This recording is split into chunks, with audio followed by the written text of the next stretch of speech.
ఇప్పుడు భారతదేశానికి సంస్కృతం అవసరం. మిత్రులందరికీ నమస్కారం. నమశివాయ అనే పదానికి అర్థం తెలుసుకుందాం. ఈ వీడియోని పూర్తిగా చూడండి. నమః అంటే దాసోహం, ఈశ్వరాయ నమస్కరోమి అనే అర్థం. నేను ఎప్పుడూ కూడాను భగవంతునికి దాసుడనై ఉన్నాను, సేవకుడునై ఉన్నాను. ఈ ఈశ్వరుని యొక్క జ్ఞానైశ్వర్యం కోసం నేను నమస్కరిస్తున్నాను.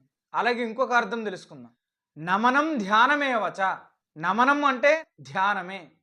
నేను ధ్యానిస్తున్నాను ఎందుకోసం? శివాయ, శివతాదాత్మ్యము కోసం, శివస్వరూపము తెలుసుకోవడం కోసం ధ్యానం చేస్తున్నాను. ఇంకొక అర్థం తెలుసుకుందాం. నమతీతి నమః.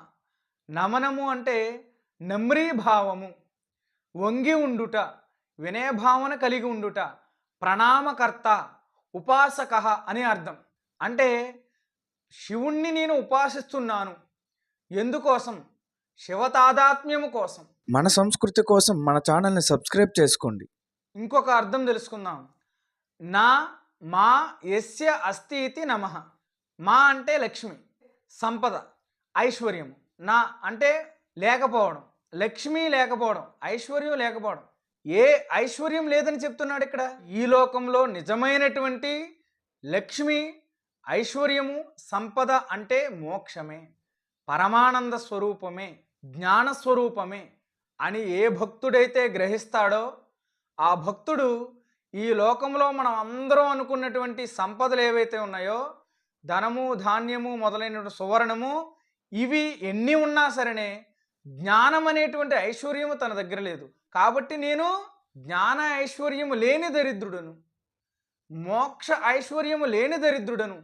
కాబట్టి ఇవన్నీ నా దగ్గర లేవు. కాబట్టి వీటిని నాకు ప్రసాదించు. మోక్షాన్ని సంపాదించుకోవడం కోసం శివాయ నమః, శివునికి నమస్కరిస్తున్నాను.